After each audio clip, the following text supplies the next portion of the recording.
आदाब, आप देख रहे हैं आवाज़ द वॉइस और मैं हूं नज़ीर गनाई। जम्मू कश्मीर के आर्ट एंड कल्चर की अगर बात करें तो मुख्तलिफ ऐसे शोबे हैं जहां पे बहुत काम होना है और बहुत काम करने की ज़रूरत है। और इस ज़िमन में Jammu Kashmir academy of art culture and language जो एक मखसूस एक ख़ास डिपार्टमेंट है जो इन शोबजात पे काम कर रहा है। और हमारे साथ Jammu Kashmir academy art culture and language के इस वक्त सेक्रेटरी जुड़े हैं, हरविंदर कौर। हरविंदर कौर एक सीनियर ऑफिसर है and she has been recently given this position and she is also trying to understand how academy works, how academy functions and also किन किन areas में और ज़्यादा काम करने की ज़रूरत है। मैम, बहुत बहुत शुक्रिया आपका प्रोग्राम में। आपसे जानना चाहेंगे, एकेडमी में आप हालिया में आए और क्या अभी तक आपने समझा एकेडमी कहाँ पे, how is Jammu Kashmir academy of art culture and language shaping up so far? शुक्रिया। As far as I understand, culture जो है, क्योंकि लैंग्वेज से सभी वाबस्ता होते हैं, आर्ट लैंग्वेज, तो कल्चर बड़ा ही जो है वो एक वाइड सब्जेक्ट है। तो मुख्तसर में मैं इतना कहूँगी कि हम सब लोग जानते हैं कि तालीम ज़रूरी होती है। तालीम और तहजीब मेरे हिसाब से दोनों ज़रूरी होती हैं। तो तालीम के लिए तो हम सब बच्चों को स्कूल में भेजते हैं, तालीमी अदारे सभी जानते हैं, लेकिन तहजीब जो हमारा कल्चर है उस पे हम काम करते हैं। हालांकि ये कल्चर एकेडमी जो है इसमें हम जहाँ तक लैंग्वेजेस पे काम करते हैं, हमारे पास अराउंड 11 लैंग्वेजेस हैं, रीजनल लैंग्वेजेस, जिसमें अभी 3 नई ऐड हुई हैं, शीना और बदरवा ही बलती। अच्छा। तो आर्ट में हमारा विजुअल आर्ट है, painting, sculpturing, music, fine art, और उसी तरह जो है कल्चर्स में बहुत सारी और चीज़ें जो जुड़ी हुई हैं। तो अभी मैंने ज्वाइन करा 2-2.5 महीने पहले, तो अभी हमारी जो कुछ स्कीम्स हैं वो गवर्नमेंट ने अप्रूव करी हैं, हमने उनको पब्लिश भी कर दिया है। तो कुछ एक चीज़ें थी जो बीच में डिसकंटिन्यू हो चुकी थी, तो मेन तौर पे उनमें था, और कुछ नई इंट्रोड्यूस हुई हैं। मुख्य तौर पे जैसे अब बात करेंगे जो है आर्टिस्ट वेलफेयर फंड की। तो सरकार ने इसमें बहुत अच्छा ये डिसीजन लिया है कि जितने भी लोग हमसे जुड़े होते हैं मुख्तलिफ आर्ट से, तो उनकी फैमिली के लिए, उनकी सिक्योरिटी के लिए जो है एक फंड जो है वो रखा जाए, जिससे कि अगर खुदा ना खास्ता किसी के साथ कुछ हादसा हो जाए, क्योंकि आर्टिस्ट लोगों का कोई रेगुलर सोर्स ऑफ इनकम तो होता नहीं है। सही बात है।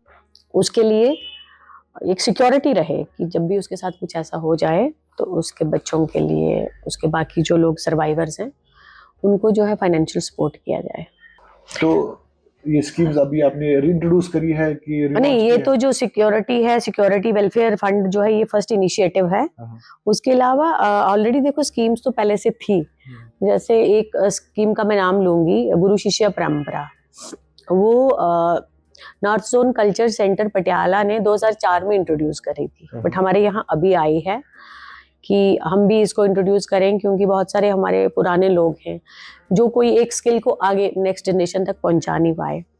तो इसमें यही है कि वो अपना जो है हुनर जो है अगली जनरेशन तक पहुंचाएं, और हर साल हम उनको रिकॉग्नाइज करके, आइडेंटिफाई करके उनको जो है अवार्ड दें, ताकि लोग इससे मोटिवेट हों। उसके अलावा और जो नई स्कीम्स आई हैं, जैसे कि हमारा आया है कि हम इसको आर्काइव करें, जितना भी हमारा रिकॉर्ड है उसकी सेफ्टी के लिए आर्काइवल स्टूडियोज बनाएं, जहाँ पे हम प्रिजर्व कर सकें। हम डिजिटली हमारा जो जितनी भी हमारी एक्टिविटीज़ होती हैं और जो भी हम काम करते हैं उसको हम डिजिटली प्रिजर्व कर सकें। उसके अलावा ट्रांसलेशन का काम तो हम पहले से ही करते हैं, जैसे आपको पता है इंसाइक्लोपीडिया पे, डिक्शनरीज पे सब करते हैं, देन मोनोग्राफ्स हैं, तो ये सब ऑलरेडी एकेडमी कर ही रही है। उसके अलावा शिराजा एक निकलता है, आपको पता है, बाई मंथली मैगजीन निकलता है, सारी लैंग्वेजेस में निकलता है, बहुत ही प्रेस्टिजियस माना जाता है एकेडमी के यहाँ से। यस। तो कुछ ऐसे में बंद भी हुआ था। तो अभी कुछ बीच में कोविड के टाइम में शायद कुछ देर नहीं निकल पाया, तो वो इकट्ठा फिर इन्होंने कुछ क्या करते हैं कि जब 1-2 महीने नई पब्लिकेशन होती है तो ये इकट्ठा निकाल देते हैं। तो शिराजा को अब इन्होंने एक स्पेशल शिराजा भी हम निकाल सकते हैं, जैसे किसी का कोई यस शिराजा स्पेशल, जैसे कोई स्पेशल एनिवर्सरी है, कोई किसी का कुछ हिस्टोरिकल रेलेवेंस है, तो उसके जैसे कि जन्मदिन पे या किसी की शहादत है, उस पे हम कोई स्पेशल शिराजा भी निकालना चाहें तो हम वो भी निकाल सकते हैं। तो इसमें शिराजा में आपके इन हाउस राइटर्स होते हैं कि आप राइटर्स को बुलाते हैं कि आप लिखिए आप, क्योंकि अभी तक जो हमें सुनने में या जो हमें पता है आउटसाइड राइटर्स भी आते थे, वो भी कंट्रीब्यूट करते थे, जो एक ट्रेंड अभी डिसकंटिन्यू हुई है। तो राइटर्स का भी ये मानना है कि हमें अब काम नहीं मिलता है वहाँ पे, तो हमें वहाँ शिराजा जो है इसमें ऐसा कोई रूल नहीं था कि हम सिर्फ की J&K के लोगों की पब्लिकेशंस करें, लिहाजा क्योंकि हर लैंग्वेज में निकल रहा है तो इतना मटेरियल होता नहीं है इनके पास छापने के लिए, तो कोई अगर बाहर से भी अच्छी राइटिंग आती है तो ये उसको भी छापते हैं, ऐसा कुछ बाइंडिंग नहीं है। बट लार्जली जो है ये लोकल ही लोगों का है कंट्रीब्यूशन, उसमें चाहे वो स्टूडेंट्स हों, चाहे वो अपने अपने पोइट्स हैं, राइटर्स हैं, जिस तरह से भी वो अपनी अपनी राइटिंग देते हैं, हम उसको छाप दिया जाता है। अच्छा, तो आपके पास आपका जो खाका मेरे पास है, आपने translation and research centres have been created for academy, तो ये ट्रांसलेशन और रिसर्च सेंटर जो है इसका काम क्या रहेगा? देखिए ट्रांसलेशन का है, इसके लिए एक स्पेशल अवार्ड भी है नई पॉलिसी में। अच्छा, कि अगर कोई किसी दूसरी लैंग्वेज में ट्रांसलेट करता है किसी एक बुक को, या किसी दूसरी लैंग्वेज में डिक्शनरी फॉर एग्जांपल बनाता है, तो उसके लिए भी हमने अवार्ड इंट्रोड्यूस करे हैं ताकि उनको एनकरेज किया जाए। अब बहुत सारी पुरानी हमारी किताबें हैं जो अवेलेबल हैं कश्मीरी में, अब कोई हिंदी राइटर उसको पढ़ना चाहता है, हिंदी मतलब पढ़ने वाला जो है वो पढ़ना चाहता है, इंग्लिश वाला पढ़ना चाहता है, तो वो अवेलेबल नहीं होती, तो इसीलिए ये इंट्रोड्यूस किया जाए कि डिक्शनरी बनाई जाए, ये ट्रांसलेशन बुक का किया जाए। तो एकेडमी का जो लार्जर रोल है, अगर एकेडमी को देखें तो खास तौर से म्यूजिक थिएटर, आपका सूफियाना मौसीकी, आपका फोक म्यूजिक यानी बांड पत्र है या छकरी है, तो इसके रिलेटेड आप क्या काम कर रहे हैं इस वक्त? Are there any new schemes, are there any new welfare programmes that you are running for the artists of Jammu and Kashmir? अब जैसे मैं आपसे बात कर रही थी पॉलिसी की न्यू जो रिवाइव हुई है, तो उसमें था कि international cultural exchange programme हमें करवाने हैं, ठीक है, वो हमें स्टेट के बाहर से साथ जैसे करवाने हैं, नेशनल भी और इंटरनेशनल भी, इंटर स्टेट भी करवाने हैं। तो उसमें बहुत सारी चीज़ें शामिल हैं, जैसे कवि सम्मेलन हैं, मुशायरे हैं, देन शामे गज़ल, महफिल कवाली, तो ये सब चीज़ें जो भी हमारे कल्चर का हिस्सा हैं, इनको हम पहले से भी करवाते आ रहे हैं, तो अब तो पर्टिकुलरली फोकस दिया गया है कि हम ये ऑर्गेनाइज करवाएं टाइम बाय टाइम, ताकि ये एक सिलसिला चलता रहे, एक रेगुलर प्रैक्टिस बन जाए कि ये चीज़ें जो हैं हमारे यहाँ होती रहें, ताकि नई जनरेशन को भी पता चले क्या क्या होता था। और ये सब रिवाइवर के लिए, और अदर मैं आपको एक चीज़ और बताऊँ, इसमें एक स्पेशल प्रोविजन नई पॉलिसी में ये था कि reviving of the dying arts, हमें आइडेंटिफाई करने कौन सी चीज जो पहले थी अभी नहीं हो रही है, आइडेंटिफाई करना है, फिर उसको कैसे रिवाइव करना है, अगेन लूपिंग इन द वो गुरु शिष्य परंपरा की जो पुराने लोग हैं उनसे नयों को सिखा के, तो उसको कैसे फिर से हमारे कल्चर का एक हिस्सा बनाना है, ताकि वो रेगुलर मतलब उसको डाइंग से निकाल के अभी उसमें लाइव में ला। लेकिन गुरु शिष्य परंपरा जो स्कीम है ये सेंटर में या रेस्ट ऑफ द स्टेट्स में बहुत पहले से लागू है, तो why did it take so much of time for us to implement this kind of scheme? I don't know, because आपके वक्त पे ही इम्प्लीमेंट हुई? अभी हुई है जो अभी नई पॉलिसी आई है। आपको मुबारकबाद देते हैं, और I think artists deserve this kind of thank you. मैं आपको एक चीज बताऊं और कि लेट नहीं हुई है, बिकॉज अभी यहाँ पे आज ही टैगोर थिएटर में, टैगोर हॉल में एक प्रोग्राम चल रहा है जो north zone culture centre Patiala वाले करवा रहे हैं, एंड उन्होंने वही उसी पे है, ये थीम इज द गुरु शिष्य परंपरा। तो मैं अभी वहां अटेंड करके आई हूँ, तो मुझे उन्होंने बताया है कि वो तो सब जगह जाके कर रहे हैं, बिकॉज वो नॉर्थ जोन है ना, वो पूरे नॉर्थ में जहां जहां जाते हैं उस परंपरा को एक्चुअली एग्जीक्यूट कर रहे हैं। हमारी अपनी पॉलिसी में अभी आया है ये, बट पहले से वो जगह जगह जाके इसको प्रैक्टिकली एग्जीक्यूट कर। एकेडमी जो है, कल्चरल एकेडमी एक नोडल एजेंसी है, आपके यहाँ डिफरेंट डिपार्टमेंट्स हैं, जैसे कि पहले कुछ अर्सा पहले सॉन्ग्स एंड ड्रामा डिवीजन बहुत वाइब्रेंट हुआ करता था एक्टिविटीज को लेके, इंफॉर्मेशन का कल्चरल विंग बहुत वाइब्रेंट होता था। कल्चरल विंग वहाँ का बिल्कुल, वहाँ पे आर्टिस्ट नहीं है। उसके बाद रेडियो कश्मीर, दूरदर्शन, उसके बाद आपके जो है जो सेंटर के डिपार्टमेंट्स है। कल्चरल एकेडमी, आपको क्या लगता है कि where do you think what is the way forward, जहाँ पे आपको इसको थोड़ा वाइब्रेंट बनाना है, थोड़ा मोर कोलैबोरेशंस करने की ज़्यादा ज़रूरत है? Do you think it needs to go more vibrant on the artist front? क्योंकि अगर नोडल एजेंसी है, एक आर्टिस्ट को बुक करके अभी भी जब मैं आर्टिस्ट बरादरी से बात करता था तो सबकी शिकायत यह है कि हमें बुक नहीं किया जाता है, कुछ ही लोगों को बुक किया जाता है। तो ये शिकायत क्यों? What is the way forward for that? ये आपने बिल्कुल सही कहा, क्योंकि मैंने भी जैसे ज्वाइन करा तो मेरे पास भी बहुत सारे ग्रुप्स आते थे मिलने, जी हमें प्रोग्राम नहीं मिलते हैं और फलां ग्रुप को बार बार प्रोग्राम मिलते हैं। बिल्कुल। मैं भी नई थी इस शुबे में, तो मैंने यही इंश्योर किया कि जैसे मुझे कोई बोलेगा मुझे प्रोग्राम नहीं मिला, तो मुझे नहीं पता कि उसका लेवल क्या है, ठीक है। और मुझे बड़ा प्रोग्राम कराना है जहाँ पे ऑनरेबल एलजी आ रहे हैं, चीफ मिनिस्टर आ रहे हैं, एनी हो, मतलब स्टेट लेवल का प्रोग्राम कराना है, तो ये इंश्योर करना है कि वो ग्रुप जो बेस्ट होना चाहिए। अगर मुझे कहीं बाहर भी टीम भेजनी है, अपना कोई ट्रूप भेजना है, तो जिस कल्चर, जिस लैंग्वेज से या जिस भी चीज से वो जुड़ा है, वहाँ का वो बेस्ट होना चाहिए। अब मुझे अभी वहाँ से एक रिक्वेस्ट आई थी जी हाई कोर्ट से, जी आप 3 हमें प्रोग्राम दे दीजिए, कश्मीरी में दे दीजिए, डोगरी में दे दीजिए और लद्दाखी में दे दीजिए। तो but we have to see, because जब भी कोई डिपार्टमेंट प्रोग्राम करवाता है तो उनके गेस्ट होते हैं जो ऑल ओवर इंडिया से आए होते हैं, उनके सामने we have to present the best. तो still I am learner in this department.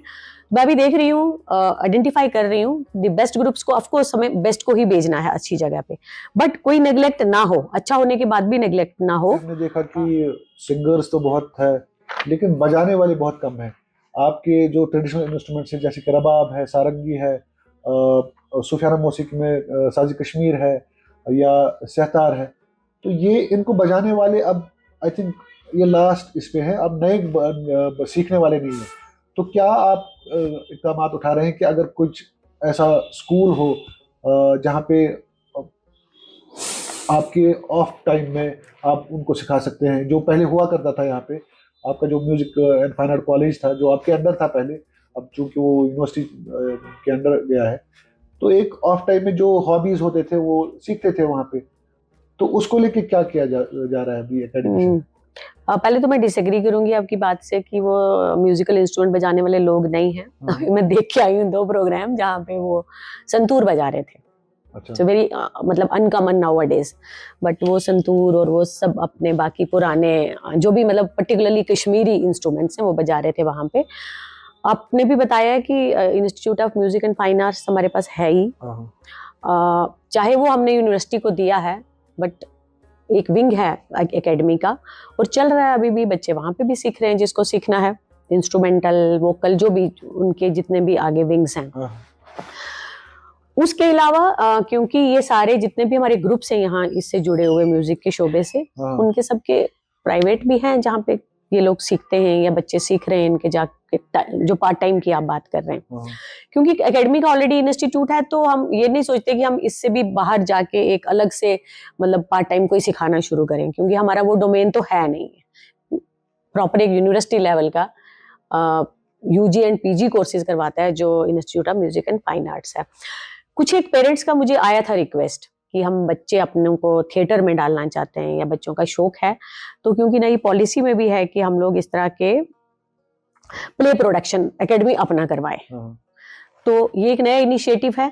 हम कोशिश करेंगे कि कैसे एकेडमी अपने रिवाइवल करे, क्योंकि पहले होते थे एकेडमी, पहले ऐसे करवाती थी, खुद के प्रोडक्शन होती थी प्लेज की, वो हम दोबारा से रिवाइव करेंगे। प्लेज से एक सवाल मेरा ये है कि जो हमारे ड्रामा आर्टिस्ट है, ड्रामा से जुड़े हुए लोग हैं, उनका ये मानना है कि किसी भी प्ले को जब हमें एकेडमी से बुक किया जाता है तो हमें बहुत ही मीगर अमाउंट दिया जाता है, 50 to 55,000 किसी भी प्ले प्रोडक्शन के लिए दिया जाता है, जबकि हम 40 दिन उसमें रिहर्सल करते हैं और ये उससे हमें यहाँ से ही पैसा डालना पड़ता है और अपने आर्टिस्ट को सस्टेन करना पड़ता है।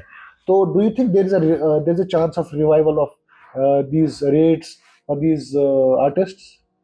ये हमारे नहीं है, ये तो नेशनल स्कूल ऑफ ड्रामा के जो भी जो हमारे इंस्टीट्यूशन है, राष्ट्रीय सतह के इंस्टीट्यूशन, हम तो उन्हीं को फॉलो करते हैं। अदरवाइज हमारी कुछ एक चीजों बदल गई है क्योंकि एआई का जमाना आ गया है, everything is so we are on it. कुछ एक चीजों में जहाँ पे हमें लगता है कि जरूरत है हम इसको रिवाइज करेंगे। बट जहाँ तक आप कह रहे हो कि ग्रुप्स की, तो ग्रुप का तो हम जो भी एनएसटी या दूरदर्शन के रेट्स हैं हम वही रेट इन पे अप्लाई करते हैं। तो same goes with the bond पत्र एंड ऑल। ऑलमोस्ट अब ऐसा नहीं हो सकता कि हम बहुत पीछे हैं और रेट्स बहुत हाई हो चुके हैं। जैसे जैसे वो इंक्रीज करते हैं हम भी अकॉर्डिंगली वी डू दैट। तो कहीं आपको निकलने लगता है कि रिवाइज करने की जरूरत? रिवाइज करने की जरूरत है, डेफिनेटली विल डू दैट। तो एकेडमी के पास अपना कोई आर्ट गैलरी है जहाँ पे आप अपने आर्ट, क्योंकि मैं आपके ऑफिस में भी देख रहा हूँ कि बहुत सारा नया पेंटिंग्स लगे हैं यहाँ पे और भी कुछ आर्ट फॉर्म्स यहाँ पे है। तो आपके पास जम्मू, आई थिंक जितना हमारी नॉलेज है, Jammu and Kashmir is lacking with the art gallery and there is a dire need for this and it's a sad reality that we Kashmir, which is the symbol of art, doesn't have art gallery. So what are you doing as a new boss to the academy? It's my sheer good luck, I'll say, कि अभी हम लोग about to develop तहजीब महल, वो आप देखेंगे मेरे यहाँ पे भी उसका वो एक लगा है ड्राफ्ट। तो इसमें हम बहुत सारी प्रोविजन रख रहे हैं। कहाँ पे बनेगा तहजीब? ये बन रहा है टीआरसी के साथ में, जेके बैंक है जहाँ कॉर्पोरेट ऑफिस, उसके साथ में ही आइडेंटिफाइड है ये जगह। इसका डीपीआर वीपीआर भी बन गया, इट्स इन द प्रोसेस। तो उसमें तो रखा ही है। अदरवाइज भी बिकॉज हमारे पास बहुत सारी पेंटिंग्स हैं, क्योंकि हमारा ये पेंटिंग का भी है इसमें एक प्रोविजन एकेडमी का। और आप पहले बात कर रहे थे कि हम क्या क्या करवा रहे हैं, तो अभी आपको बता दूं कि 7 से लेके 11 नवंबर तक जो है मानसर में एक पेंटिंग एग्जीबिशन हो रही है 4-5 दिन का ना, 7, 8, 9, 10, 5 दिन का। तो ऐसी जब भी पेंटिंग कॉम्पिटिशन्स हम करवाते हैं, एग्जीबिशंस करवाते हैं, तो बड़ी अच्छी अच्छी पेंटिंग्स जो आती हैं हमारे पास बहुत सारी कलेक्शन है। बट यू आर राइट कि हमारे पास कोई ऐसी अभी तक डिफाइंड गैलरी नहीं है। Though we have designated a gallery in the Kala Kendra Jammu, Vikram चौक में है जो, वहाँ पे हमने एक डेजिग्नेट करी थी कि इसका जो एक फ्लोर है that will be exclusively an art gallery. तो सूफियाना को लेके कोई प्रोग्राम है एकेडमी का कि इसको प्रमोट किया कैसे करें, या इसको हम रीइंट्रोड्यूस कैसे करें सोसाइटी में या अपने अपने अपने स्टेज पे? ऐसा तो नहीं है कि लुप्त हो रहा है। हर एक प्रोग्राम का आगाज सूफियाना से ही होता है।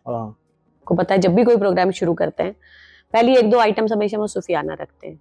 तो ये तो ऐसी चीज ही नहीं है कि लुप्त हो रही है, बट इसको प्रमोट मतलब इसको लार्ज स्केल पे प्रमोट किया जा सकता है। एक तरीके से जो मेरी अंडरस्टैंडिंग है आर्ट एंड कल्चर की, मुझे लगता है कि जो बाहर के लोग हैं they are more interested in Sufiana than your our own लोग जो music or something else, so they want to know more about Sufiana music and we don't have people who will tell them the stories, who will tell them the narrations or who will have the documentation of these art forms.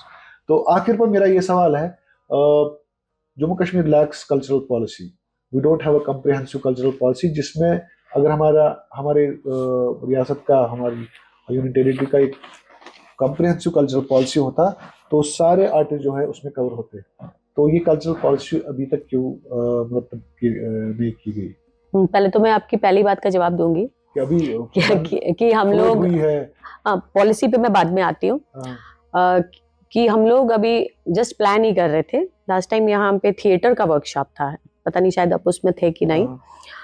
तो हमने कहा कि यार बहुत सारे हमारे यहाँ लोग हैं, बहुत अच्छे अच्छे प्लेस, ड्रामा, थिएटर से जुड़े हुए हैं, जो अच्छे प्लेस भी उन्होंने बनाए और दूरदर्शन पे उनके बहुत सारे ब्रॉडकास्ट हुए भी हैं। तो हमने कहा कि एक वैसे भी हम सोच रहे थे कि हर एक की लाइफ में इतना सारा स्ट्रेस है, इतना प्रेशर है, तो सैटरडे इवनिंग को हम 1-2 घंटे का कोई प्रोग्राम शुरू करें, जस्ट टू बिगिन विद, एक दिन हफ्ते में। अभी हम थिएटर से शुरू करें बिकॉज अभी अब तो समर कैपिटल जो है, विंटर कैपिटल वहाँ मूव हो रही है जम्मू में।